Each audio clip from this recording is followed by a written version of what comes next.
اسلام آباد ایک بار پھر عالمی سفارتکاری کے مرکز میں آ گیا ہے، جہاں ایران اور امریکہ کے درمیان بڑھتی ہوئی کشیدگی کے پس منظر میں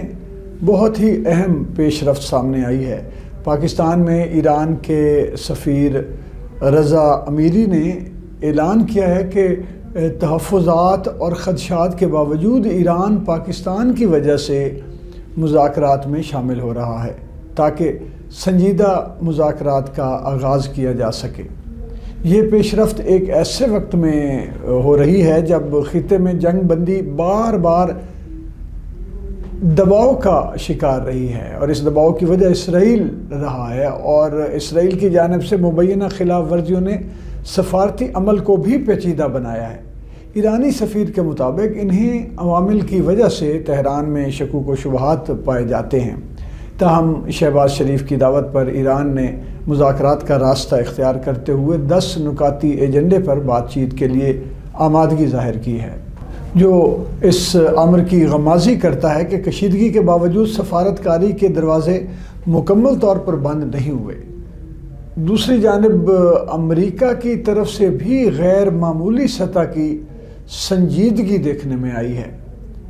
جو کہ اس سے پہلے نظر نہیں آ رہی تھی۔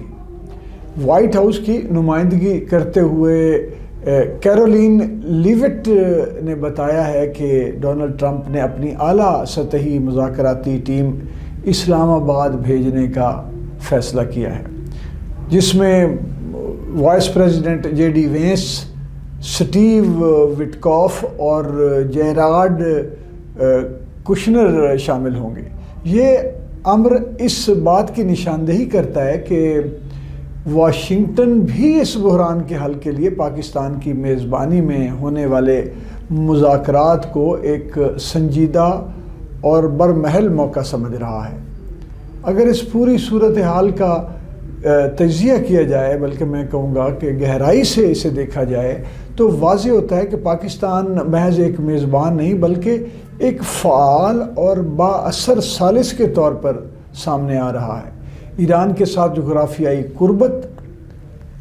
اور تاریخی تعلقات، امریکہ کے ساتھ جاری عسکری اور انٹیلیجنس تعاون، تربیت کے معاملات بھی بہت سارے، اور مشرق وسطیٰ کی پیچیدہ سیاست میں ایک نہایت متوازن پوزیشن نے پاکستان کو وہ سفارتی وزن عطا کیا ہے جو بہت کم ممالک کے پاس ہوتا ہے یا رہا ہے۔ یہی وجہ ہے کہ دونوں متحارب قوتیں بیک وقت اسلام آباد کا رخ کر رہی ہیں، جو کہ عالمی اعتماد کا واضح اظہار ہے۔ مزید برآں ایران کی جانب سے 10 نکاتی ایجنڈا پیش کرنا اس بات کا واضح ثبوت ہے کہ تہران اس عمل کو محض رسمی نہیں بلکہ نتیجہ خیز دیکھنا چاہتا ہے، جبکہ امریکہ کی اعلیٰ سطحی نمائندگی اس بات کی علامت ہے کہ واشنگٹن بھی کسی درمیانی راستے کی تلاش میں ہے۔ البتہ اسرائیل کے کردار اور اس کی جانب سے جنگ بندی کی مبینہ خلاف ورزیاں اس پورے عمل کے لیے سب سے بڑی رکاوٹ بن رہی ہیں اور بن سکتی ہیں مزید، جو نہ صرف مذاکراتی فضا کو متاثر کریں گی بلکہ اعتماد سازی کے عمل کو بھی کمزور کریں گی۔ یہ تمام صورتحال اس بڑی حقیقت کی طرف اشارہ کر رہی ہے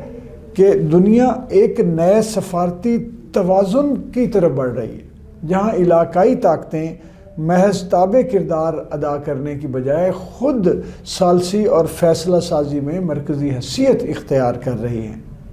پاکستان کا کردار اس بدلتے ہوئے عالمی منظرنامے کی عکاسی کرتا ہے۔